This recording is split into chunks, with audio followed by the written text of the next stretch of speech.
Alhamdulillah, segala puji bagi Allah Subhanahu wa taala. Selawat dan salam pada baginda Rasulullah sallallahu alaihi wasallam. Juga pada para sahabat dan tabi'in, para ulama, al-amilin. Moga Allah Subhanahu wa taala memberikan kita ilmu yang bermanfaat, menerima amal ibadah kita semua, dan memberikan selalu kesehatan kepada kita, ahli keluarga kita, juga panjang usia di dalam iman dan Islam, dan seterusnya boleh mendapatkan mardatillah atau keridhaan daripada Allah Subhanahu wa taala.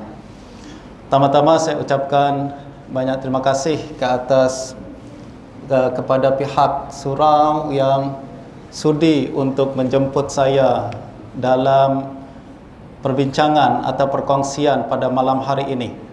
Ini adalah perjumpaan atau sesi pertama, kesempatan pertama saya untuk datang ke surau yang sangat cantik ini. Alhamdulillah, saya selalu lalu depan sini, tuan-tuan. Jadi anak saya kebetulan sekolah di sekolah kebangsaan di sini. Jadi memang selalu hari-hari saya nampak surau ni dari luar, nampak begitu cantik, begitu indah, dan memang terdetik dalam hati bila masa saya boleh datang kemari.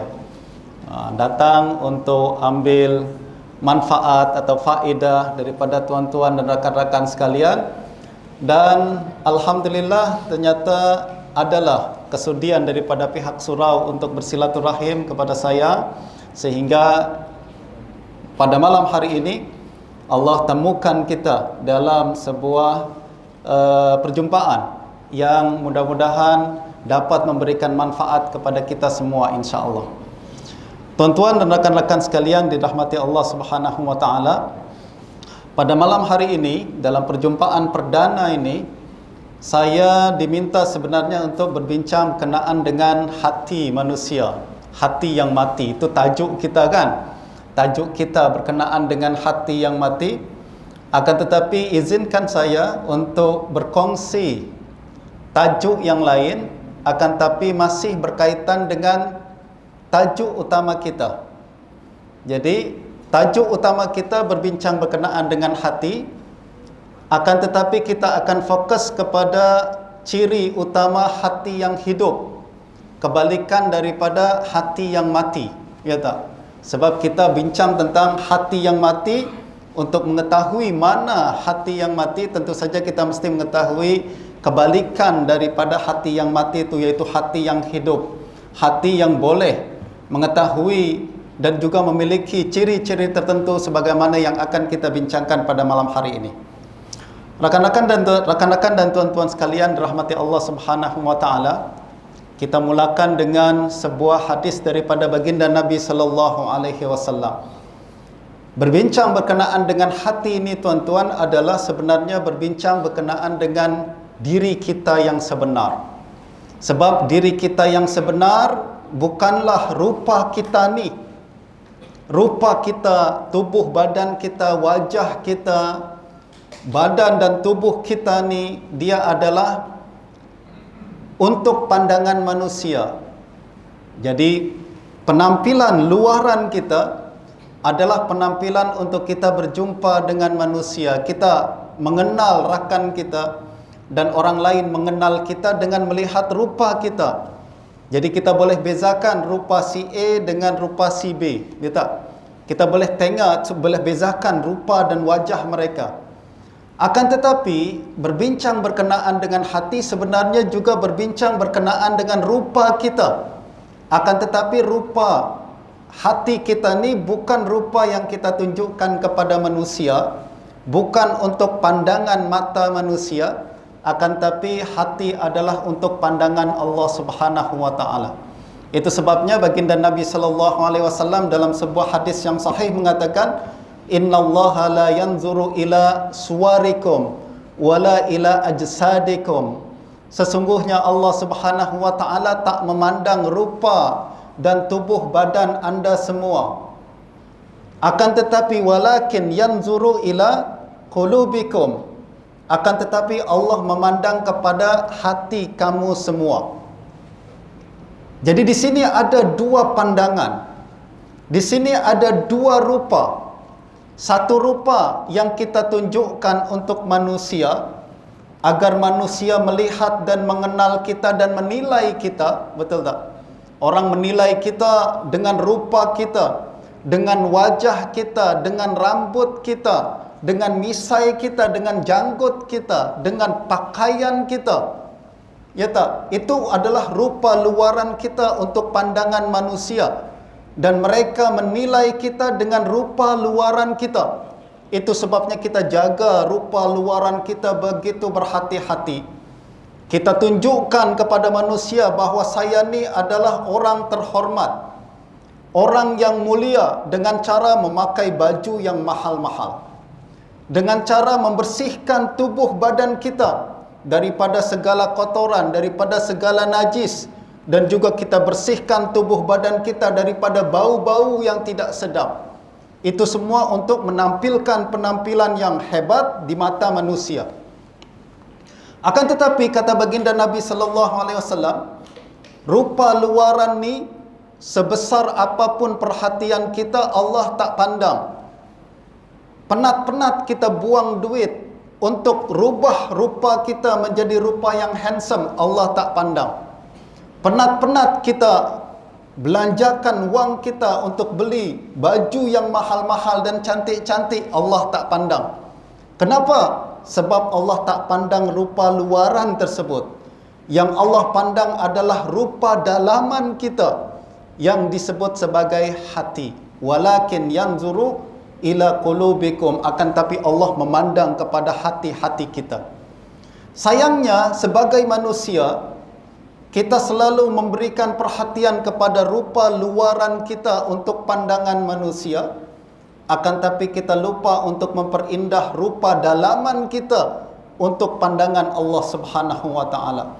Kalau sebuah jerawat tuan-tuan keluar di wajah kita, macam kiamatlah kita rasa.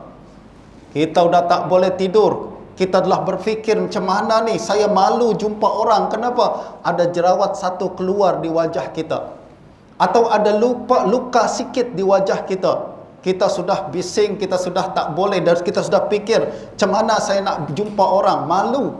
Kenapa? Ada luka di wajah kita. Akan tetapi apabila kita ada luka dan penyakit di hati kita, kita relax saja. Kita ada luka di hati yang akan merusak pandangan Allah Subhanahu wa taala, kita rasa macam biasa saja. Tak ada perhatian yang kita berikan kepada penampilan luaran dalaman kita. Padahal itulah pandangan, itu adalah rupa yang akan dipandang oleh Allah Subhanahu wa taala. Nah, justru berbincang berkenaan dengan hati, dia sebenarnya adalah berbincang berkenaan dengan diri kita. Bagaimana kita present diri kita di hadapan Allah Subhanahu wa taala. Sebagaimana kita ingin tampil cantik di hadapan manusia, sepatutnya lagi adalah kita mesti ada keinginan untuk tampil cantik di hadapan Allah Subhanahu wa taala. Nah, berbincang berkenaan dengan hati ini tuan-tuan, sekali lagi adalah berkaitan dengan diri kita, berkaitan dengan bagaimana kita menampilkan diri kita di hadapan Allah Subhanahu wa taala. Justru dalam hadis yang lain baginda Nabi sallallahu alaihi wasallam mengatakan, ala inna fil jasadi mudghah, idza saluhat saluhal jasadu kulluh, wa idza fasadat fasadal jasadu kulluh. Sesungguhnya di dalam diri manusia ada segumpalan daging. Apabila daging ini baik, maka baiklah seluruh tubuh manusia. Akan tapi kalau daging ini rusak, maka rusaklah seluruh tubuh manusia. Dan dia adalah jantung hati kita. Jadi ini yang mesti diberikan perhatian besar. Dalam agama kita, perhatian kepada hati jauh lebih besar berbanding penampilan luaran kita. Justru kita selalu diingatkan untuk perkara ini. Jangan selalu berikan perhatian kepada penampilan luaran manusia. Bahkan kita juga dilarang untuk menilai manusia dengan penampilan luaran dia. Betul tak? Dalam perbincangan kita pada hari ini pun orang selalu mengatakan, don't judge the book by its cover. Betul tak? Jangan nilai sebuah buku dengan cover dia. Sebab kadang cover dia cantik, konten dia buruk. tajuk dia menarik, tapi kalau kita baca macam tak ada apa-apanya. Betul tak? Nah, begitu juga manusia.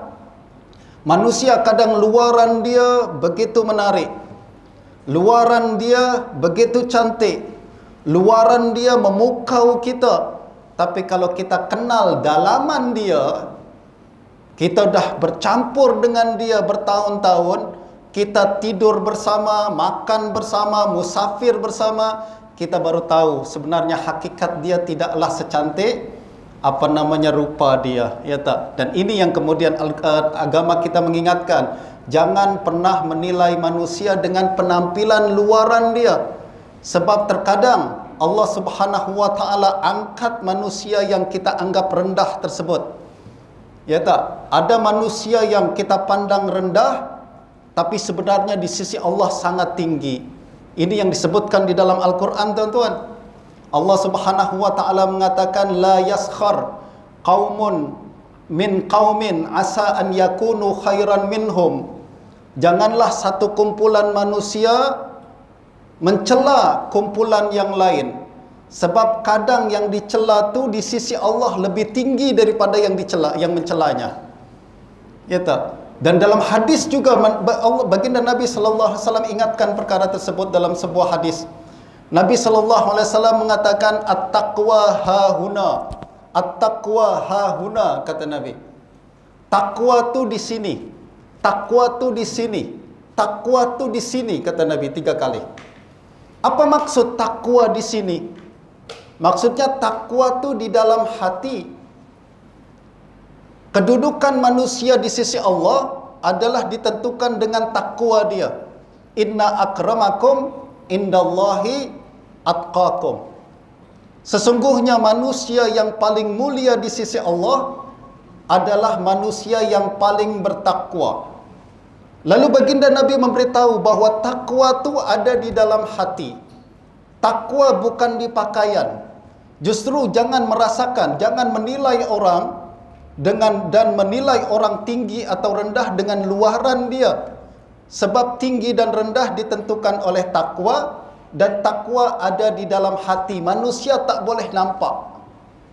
Terkadang manusia yang begitu penampilan dia biasa-biasa saja, bahkan penampilan dia begitu hina di pandangan manusia, sebenarnya dia begitu tinggi di sisi Allah Subhanahu wa taala. Kenapa? Takwa dalam hati. Kita tak boleh nilai dengan luaran dia. Sebaliknya ada juga manusia yang begitu besar di dalam pandangan manusia, tapi di sisi Allah Subhanahu wa taala tidak seberat sayap, atau tidak berat dia, tidak seperti sayap nyamuk sekalipun. Janaha ba'ullah, kata Nabi. Ada orang yang dipandang tinggi, tubuh dia cantik, tubuh dia besar, pakaian dia mahal.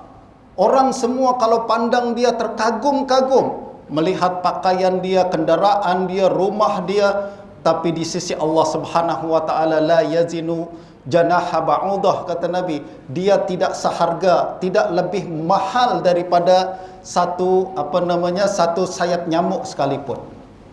Nah, berkenaan dengan ni, tuan-tuan, saya teringat ada sebuah kisah yang saya dengar daripada Syekh Dr. Said Ramadan Al-Buti di Syria. Dulu saya belajar di Syria. Dan salah seorang ulama besar yang ada di Syria sekarang sudah meninggal dunia, syahid, yaitu Dr. Said Ramadan Al-Buti. Beliau ini, tuan-tuan, adalah ulama yang sangat-sangat hebat di Syria. Kita boleh katakan dia ulama nombor 1 lah di Syria. Kalau kita sebut nama dia, semua orang kenal. Dan Syekh Dr. Said Ramadan Al-Buti ni kalau mengajar, tuan-tuan, dia satu masjid yang cukup besar di Syria ni, di Damsyik, penuh satu masjid tu. Masjid dia besar, ada 3 tingkat, semua masjid tersebut dipenuhi manusia. Dan dia mengajar 2 kali seminggu di satu masjid yang bernama Jami' Al-Iman. Masjid Jami' Al-Iman. Berada di tepat di tengah-tengah jantung kota Damsyik. Dia mengajar setiap hari Isnin dan setiap hari Kamis. Dan setiap kali mengajar, betul, Masjid selalu penuh dengan manusia yang berminat untuk mendengar ceramah dan juga nasihat daripada Dr. Al-Buti ini.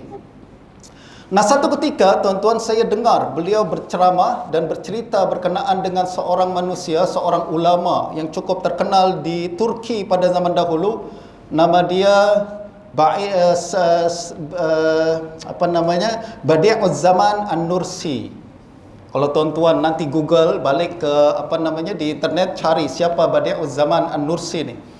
Dia Badi'uz Zaman An-Nursi adalah seorang ulama yang cukup besar di Turki. Dan kita tahu bahawa Turki zaman dahulu, beberapa tahun yang lepas sebelum kebangkitan parti yang baru ni di Turki, parti Islam ni, kita sama-sama tahu bahawa Turki adalah kerajaan yang sangat sekular, betul tak? Dia melarang setiap orang, setiap masjid tak boleh ada azan. Jilbab atau tudung diharamkan.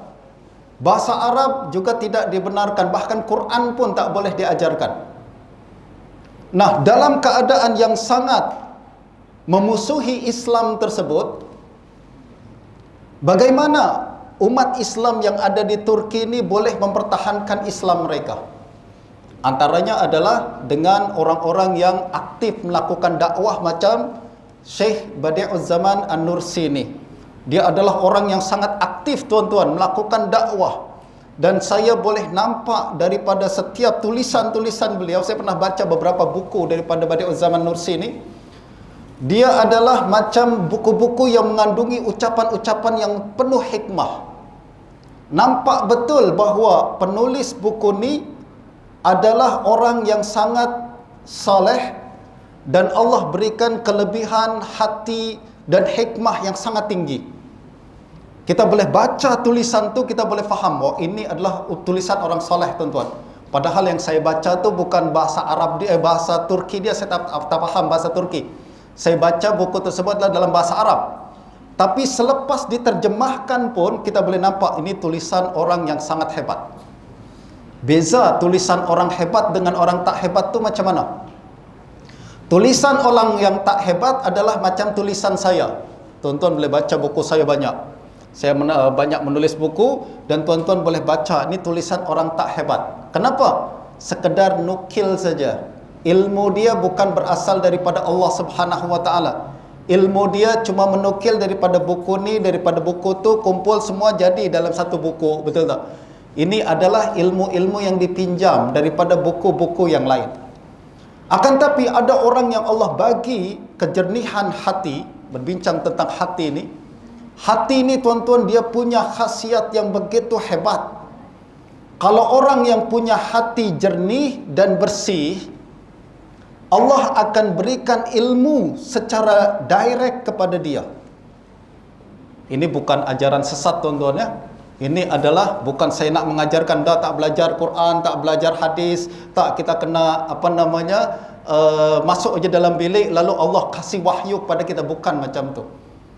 Ini adalah sebuah ilmu yang Allah bagi selepas orang mengamalkan ilmunya.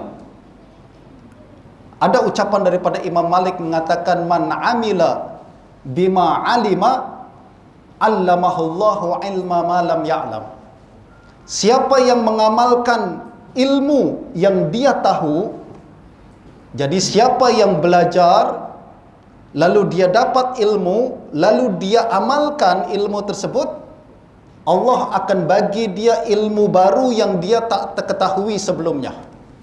Ini penting, tuan-tuan ya. Kebanyakan daripada kita punya ilmu, kita banyak baca buku, kita banyak dengar ceramah, kita banyak dengar YouTube, ceramah agama yang begitu banyak di TV, radio, YouTube, internet, Facebook dan lain sebagainya. Akan tapi tidak kita amalkan, kita tak akan dapat banyak manfaat daripada ilmu tersebut. Sebaliknya, kalau kita punya ilmu sikit saja ilmu yang Allah bagi kepada kita, akan tapi kita amalkan ilmu tersebut, maka Allah akan bagi satu ilmu yang tidak dia dapatkan daripada buku. Ini suatu yang perlu kita coba, tuan-tuan. Betul tak? Kalau kita punya ilmu, lalu kita amalkan dengan ikhlas, maka Allah akan bagi ilmu baru yang kita tidak ketahui sebelumnya. Ini dalam Al-Quran pun Allah katakan seperti itu. Allah berfirman apa? Wattaqullah wa yu'allimukumullah. Bertakwalah kepada Allah, Allah akan ajarkan ilmu kepadamu. Maknanya kita takwa dulu. Takwa dulu, maknanya kita kena amalkan dulu ilmu yang kita ketahui. Kita amalkan dulu dengan ikhlas ilmu yang Allah bagi. Allah akan tambahkan ilmu kita. Nah, kembali kepada Syekh Badi'uzzaman An-Nursi, Dr. Buti bercerita, jadi secara ringkasnya, Badi'uzzaman An-Nursi ini adalah seorang ulama yang sangat hebat. Di tengah keadaan kerajaan Turki yang begitu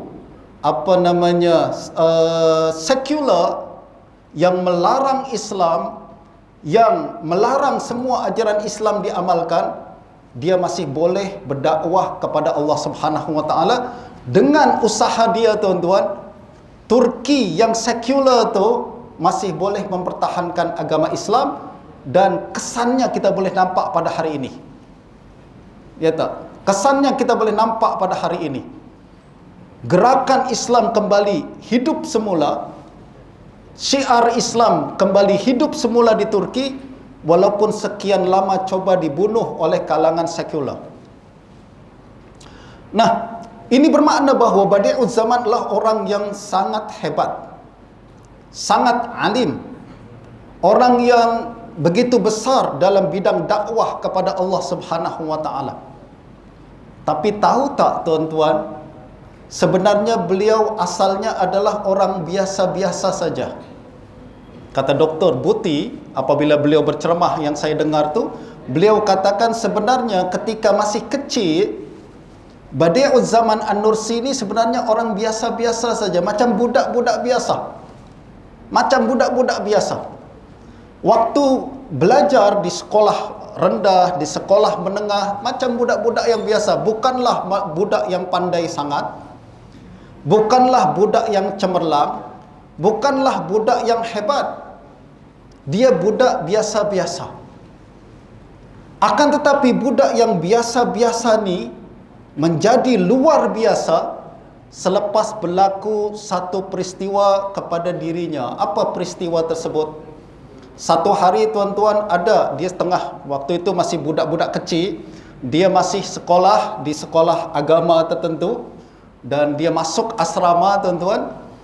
Satu hari ada seorang laki-laki miskin, pengemis, datang ke sekolah ni.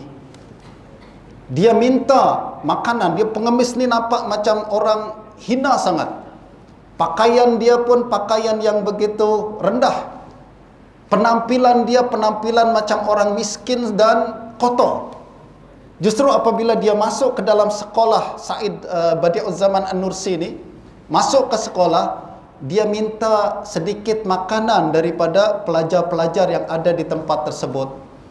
Semua pelajar yang didekati, tuan-tuan, menyingkir dan tidak ingin didekati oleh orang ni.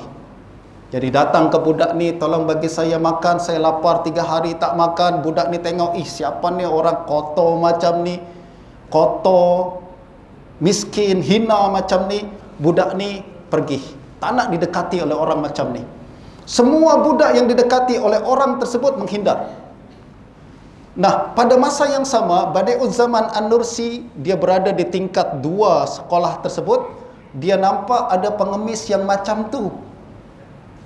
Dia nampak ada pengemis yang minta-minta makanan ni, tak ada siapa yang nak bagi. Dia pun kemudian turun dari tempat dia. Dia bawa bekalan yang yang diberikan oleh emak ayah dia. Lalu dia panggil pengemis tu. Dia panggil, datang, dibagi makanan tersebut. Bukan hanya dia bagi makanan tu, tuan-tuan, dia turut makan bersama pengemis tersebut. Beza, tuan-tuan ya. Kadang kita masih boleh bagi pengemis makanan, tapi nak makan bersama, sorry. Nanti ada orang ambil gambar, malu saya, jatuh darjat saya, betul tak? Kalau saya bagi duit saja, okeylah, selesai. Tapi nak duduk bersama, nak sembang-sembang bersama, nak memperlakukan dia macam manusia, tak semua orang boleh buat. Betul tak tuan-tuan? Ramai orang yang boleh bantu orang miskin, tapi tak ramai orang yang boleh memperlakukan orang miskin macam manusia, atau memperlakukan orang miskin macam kita juga sama, sesama manusia hamba Allah Subhanahu wa taala. Nah, ini yang kemudian dibuat oleh Badi'uz Zaman An-Nursi. Dia panggil pengemis tersebut, dia berikan makanan kepada dia, dia duduk sama-sama pengemis tersebut dan makan bersama sambil sembang-sembang. Ini menunjukkan bahawa dia punya darjat hati yang macam mana tuan-tuan? Hati yang begitu tawaduk kepada Allah Subhanahu wa taala. Hati yang begitu memanusiakan manusia. Hati yang memberikan perhatian dan penghormatan kepada hamba Allah Subhanahu wa taala, bukan hati yang sombong dan merasa tinggi. Ramai orang yang merasa diri dia adalah begitu tinggi, dia tak nak turun kepada manusia. Kenapa? Saya ni darjat berbeza. Saya ni darjat berbeza. Darjat saya adalah darjat di atas. Justru kalau awak nak cakap kepada saya, awak mesti berada di darjat saya baru kita boleh cakap. Kalau awak ada di darjat di bawah saya, jangan harap cakap sama saya. Cakap kepada asisten saya boleh. Cakap kepada staf saya boleh. Tapi cakap kepada saya, you kena punya qualification tertentu. Wah, ini orang paling sombong tuan-tuan. Betul tak? Nah, tidak seperti itu Badi'uz Zaman Said An-Nursi.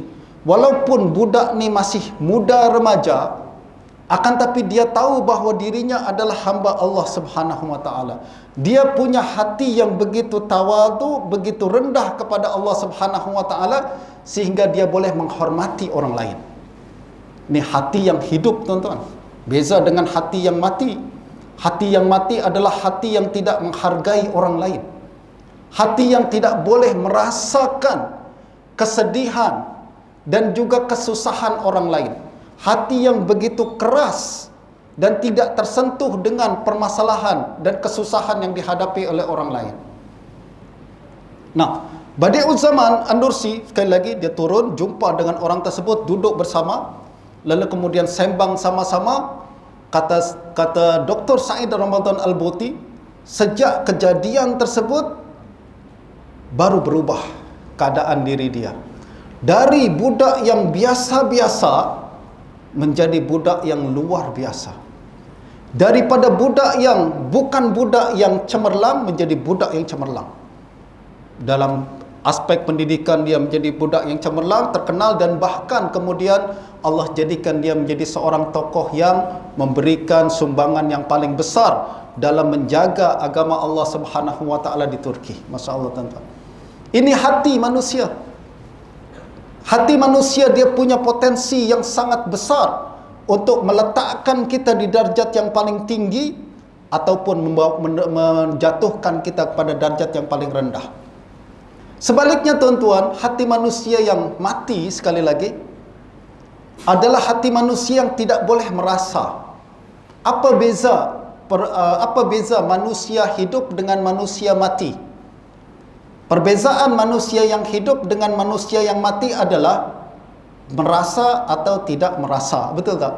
Orang yang hidup dia masih boleh merasa. Kita cubit dia, dia sakit. Kita tusuk dia dengan jarum, dia merasa sakit. Kenapa? Dia masih hidup. Tapi manusia yang sudah mati, kita potong-potong, dia dah tak rasa lagi tuan-tuan. Betul tak? Itu perbezaan antara manusia hidup dengan manusia yang mati. Begitu juga hati yang hidup dengan hati yang mati, perbezaannya adalah yang hidup dia boleh merasa, hati yang mati sudah tak boleh merasa. Justru di dalam ucapan, ada sebuah ucapan daripada Imam Al-Hasan Al-Basri rahimahullah, beliau adalah seorang ulama tabi'in di Basrah. Beliau mengatakan, tafaqqadu halawatal iman inda salasati asya. Rasakan manisnya iman di dalam 3 keadaan. Rasakan manisnya iman dalam tiga keadaan. Sekiranya hati kita masih hidup, kita akan merasakan manisnya 3 perkara ni. Sekiranya hati kita sudah mati, maka kita tak akan rasakan manisnya 3 perkara ni. Nah, ini untuk cari, untuk bezakan mana hati yang hidup dengan mana hati yang mati. Sekali lagi, hati yang hidup boleh merasa, dan salah satu rasa yang dirasakan adalah manis. Betul tak? Dan hati yang mati adalah hati yang tak mampu lagi merasa. Justru dia merasakan sesuatu yang sepatutnya manis, tak ada manisnya. Macam orang tengah sakit, tuan-tuan, tengah flu, tengah selesema, ya tak? Orang sehat makan nasi lemak sedap. Walaupun jangankan nasi lemak dengan lauk yang cukup banyak, dengan sambal yang banyak ni, nasi kosong pun dia rasa sedap. Kenapa? Sehat. Betul tak? Berapa ramai kita jumpa orang lahap sangat makan. Sedap dia makan. Makan apa tu awak? Nasi kosong aja. Nasi kosong aja, tapi sedap.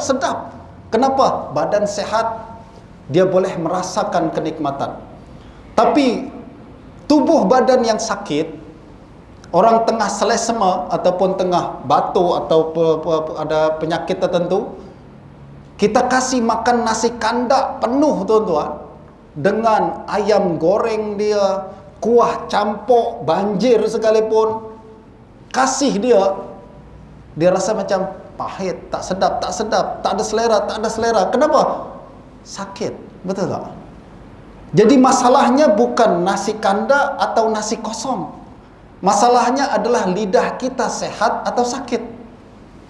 Nah, begitu juga kata Imam Hasan Al-Basri, coba awak nak tes sama ada hati kita sehat atau hati kita sakit, adalah dengan merasakan 3 perkara ni.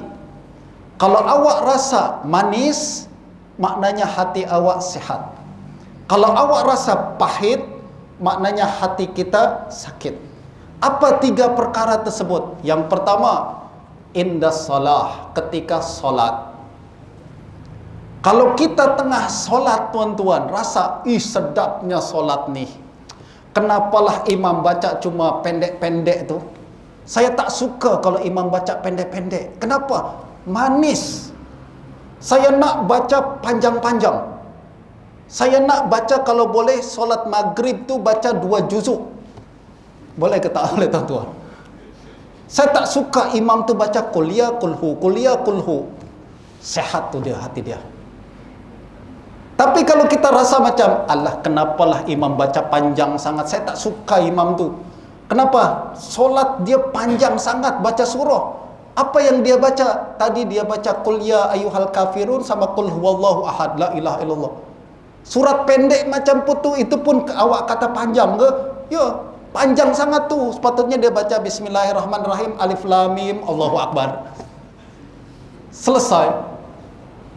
Maknanya hati kita sakit, betul tak? Tuan-tuan pernah tak pergi haji atau umrah, terutama di bulan suci Ramadan? Kita pergi ke Masjidil Haram, kemudian kita solat tarawih di belakang Imam Sudais atau Imam Shuraim di Masjidil Haram, betul tak?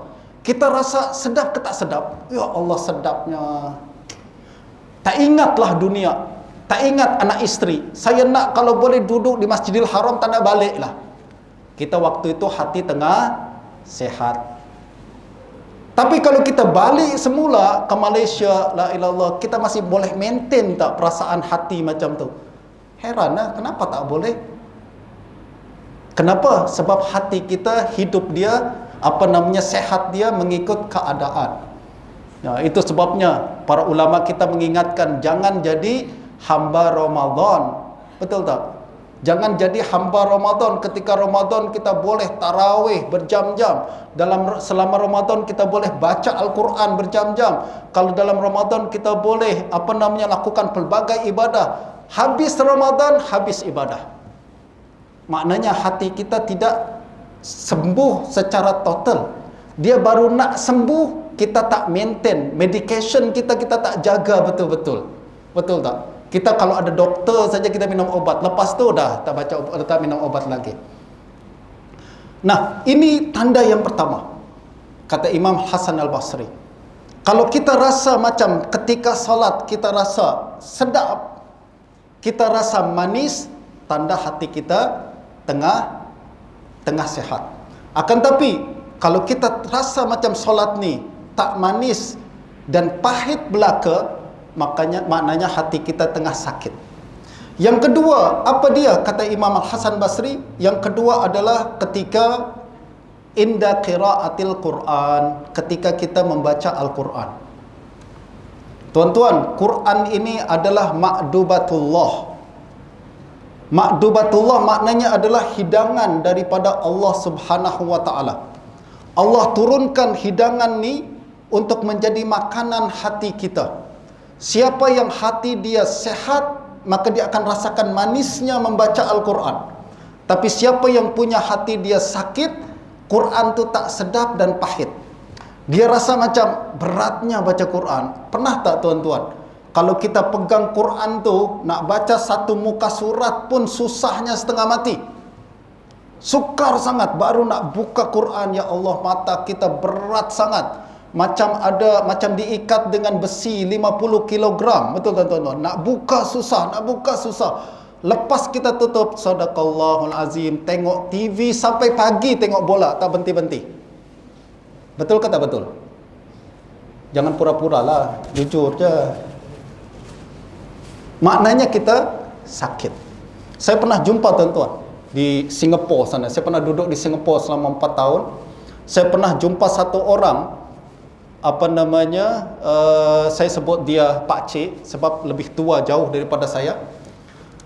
Saya pernah mengajar di satu masjid, dan dia setiap kali saya datang ke masjid ni tak pernah fail, selalu ada di masjid tengah baca Quran. Jadi misalkan saya ceramah lepas subuh, lepas maghrib lah, macam pada hari ini kan, saya akan datang awal. Sebelum azan maghrib saya dah sampai. Setiap kali saya sampai, saya sudah nampak Pak Cik tu selalu ada di masjid. Dia duduk di sebelah sana, tengah baca Quran, sambil tunggu masuk azan maghrib.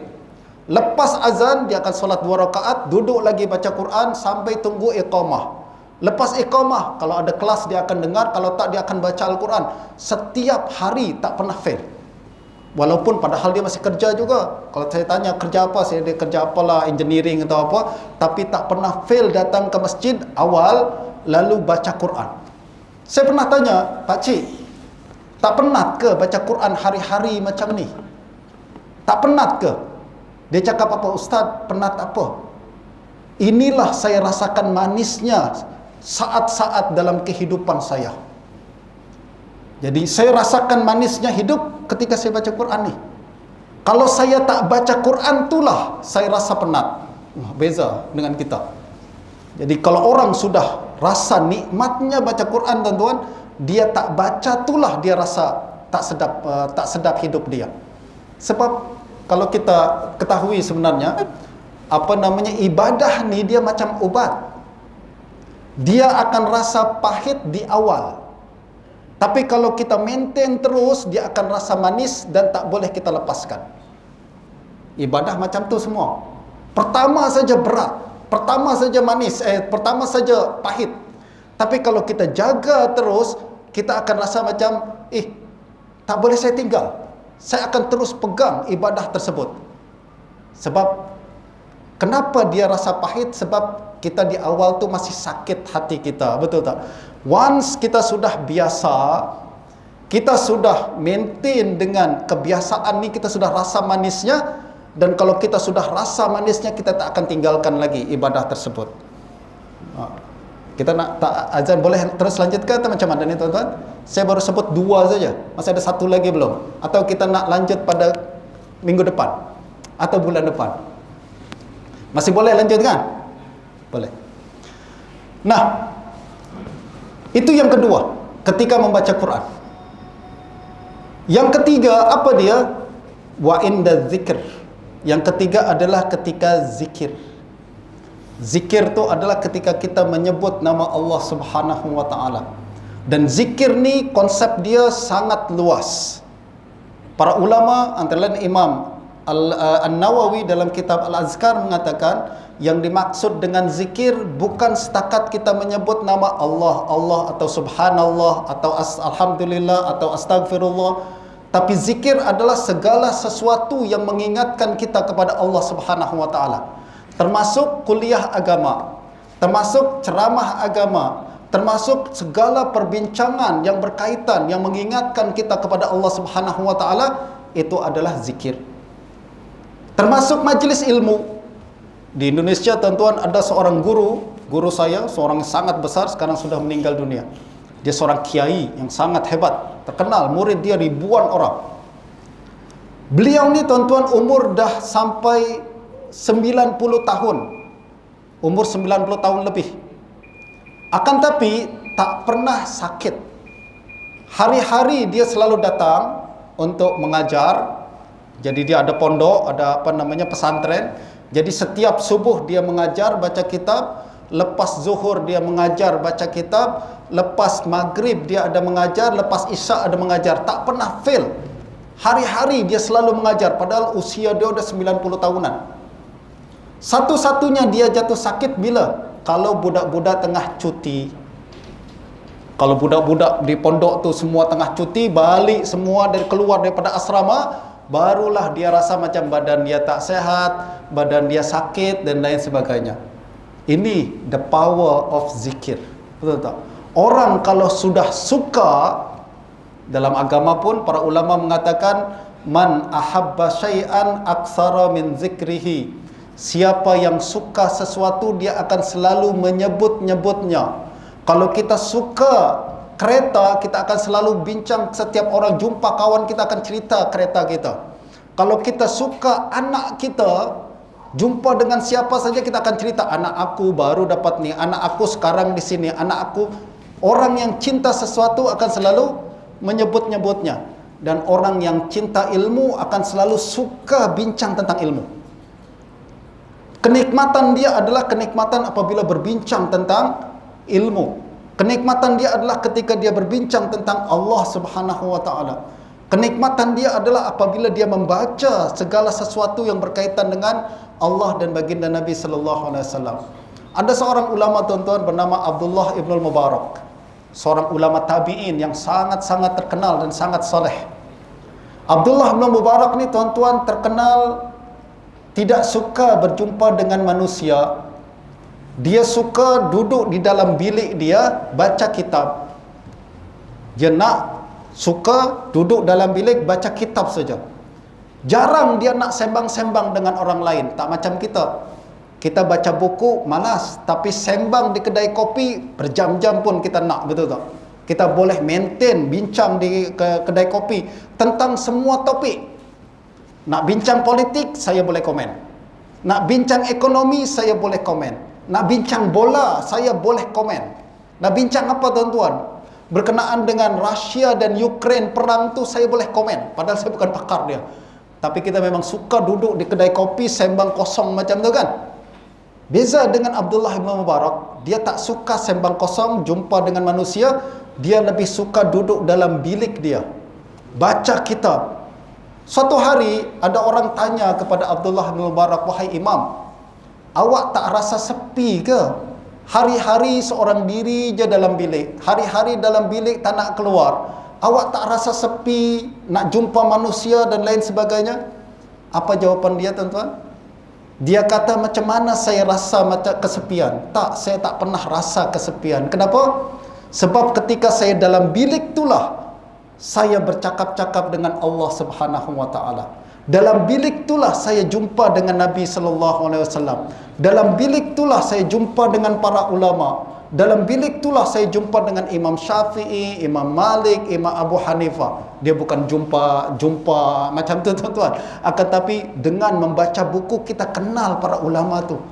Kita boleh ambil manfaat dan nasihat daripada mereka. Dengan bersendirian itulah kita sebenarnya tidak bersendirian. Sebenarnya kita tengah mengambil manfaat daripada para ulama kita terdahulu. Justru beliau katakan, macam mana saya boleh rasa kesepian? Saya tak pernah sendirian. Saya selalu bersama para ulama. Tengok, justru ramai para ulama kita tuan-tuan yang mereka lebih suka duduk dengan buku daripada duduk dengan manusia. Duduk dengan manusia paling kurang pun ada ucapan dia yang mungkin menyakitkan hati kita. Kalau tak pun menyakiti hati kita, ucapan dia yang memboleh kita terbawa-bawa dosa pun ada, tuan-tuan. Betul tak? Kadang dia mengumpat tentang orang ni, kadang dia berbincang buruk tentang orang tu, kita pun dengar, terpaksa kita dengar, dan kalau terpaksa pun tetap berdosa sebab kita berkongsi maksiat dengan dia. Tapi kalau kita duduk seorang diri depan kitab kita, tak ada kemungkinan dosa. Kita berjumpa dengan baginda Nabi sallallahu alaihi wasallam, kita bercampur dengan para ulama terdahulu dan kita ambil ilmu daripada mereka. Justru orang yang hati dia bersih, hati dia hidup, dia akan merasa nikmat ketika dia duduk bersama para ulama, duduk bersama kitab seperti itu. Sedangkan hati yang sakit, baca kitab susah, baca buku susah. Nah, ini pun tanda hati yang sakit, betul tak? Ini hati yang tadi saya telah katakan, berbincang berkenaan dengan hati yang sehat, hati yang sakit. Sebenarnya ada lagi kategori hati yang lain, yaitu hati yang mati. Hati yang mati itulah tajuk utama perbincangan kita, tapi kita tak sempat bincang pada hari ini. Sengaja saya buat macam tu, tuan-tuan, agar ada perjumpaan yang akan datang, insya-Allah. Boleh ke tak boleh? Sebab kalau saya masuk terus ke hati yang mati, kita tak tahu perbincangan yang lebih luas berkenaan dengan topik ini secara lebih holistik, insya-Allah. Okey, tuan-tuan dan puan-puan sekalian, sebelum saya tutup, saya nak bawakan satu ucapan daripada seorang ulama bernama Malik Ibn Dinar. Beliau mengatakan, kasihan penghuni dunia, sian orang yang tinggal di dunia ni, mereka meninggalkan dunia sebelum merasai sesuatu yang paling lazat di dalamnya. Sian orang di dunia ni, dia cakap, tinggal lama-lama di dunia, 60 tahun, ada yang 70 tahun, dah pernah merasakan semua kenikmatan dunia, tapi belum merasakan kenikmatan yang paling nikmat. Rugi. Macam kita pergi pertama kali datang ke Pulau Pinang, misalkan orang luar macam saya ni, tuan-tuan, saya datang dari Jakarta, duduk di Pulau Pinang. Rugi kalau lama-lama duduk di Pulau Pinang tapi tak pernah merasakan signature dish yang ada di Pulau Pinang. Betul tak? Apa dia? Ustaz, dah berapa lama duduk di Pulau Pinang? 4 tahun dah. Dah pernah belum rasakan ni makanan signature dish yang ada di Pulau Pinang yang paling sedap yang ada di Pulau Pinang? Tak pernah. Rugi, Ustaz. Betul kan? Selalu orang kata macam tu kan? Rugi, Ustaz. Apa dia yang paling sedap? Nasi kandak beratok, Ustaz. Misalnya nasi kandak beratok. Saya kena try juga. Rugi saya duduk di Pulau Pinang tak rasa macam tu. Betul tak? Betul ke tak betul? Saya buat contoh ya, tuan-tuan, nasi kandak beratok. Nah, begitu juga kata Imam Malik bin Dinar, logik dia sama juga. Tuan-tuan, dah berapa lama duduk di dunia? 40 tahun, Ustaz. 50 tahun, ada yang 60 tahun. Dah pernah rasa belum sesuatu yang paling nikmat yang ada di dunia? Apa ya? Kahwin? Tak, ada yang lebih nikmat. Apa ya? Jawatan? Ada yang lebih nikmat. Apa? Makan angin, bersiar-siar? Tak, ada yang lebih nikmat. Belum pernah? Rugi. Lama-lama duduk di dunia, 60 tahun, 70 tahun, lalu meninggal dunia, belum rasa sesuatu yang paling nikmat ni, rugi. Ada orang bertanya kemudian kepada Malik bin Dinar, wahai Imam, apa sebenarnya sesuatu yang paling nikmat di dunia ni? Beliau menjawab apa, tuan-tuan? Kenal Allah Subhanahu wa ta'ala. Kalau tuan-tuan meninggal dunia, duduk lama-lama di dunia, tapi belum rasa nikmatnya kenal Allah Subhanahu wa ta'ala, rugi. Nak rugi ke tak nak rugi, tuan-tuan? Tak nak rugi kan? Mesti kita merasakan kenal Allah Subhanahu wa ta'ala, sebab dia memberikan satu kemanisan yang paling manis, satu kelezatan yang paling lezat, dan satu kenikmatan yang paling nikmat. Soalannya adalah bagaimana kita kenal Allah Subhanahu wa ta'ala? jawapannya akan kita bincangkan pada masa yang akan datang. Mohon maaf tuan-tuan ya, sengaja saya buat teaser macam ni agar tuan-tuan boleh datang semula pada kesempatan yang akan datang.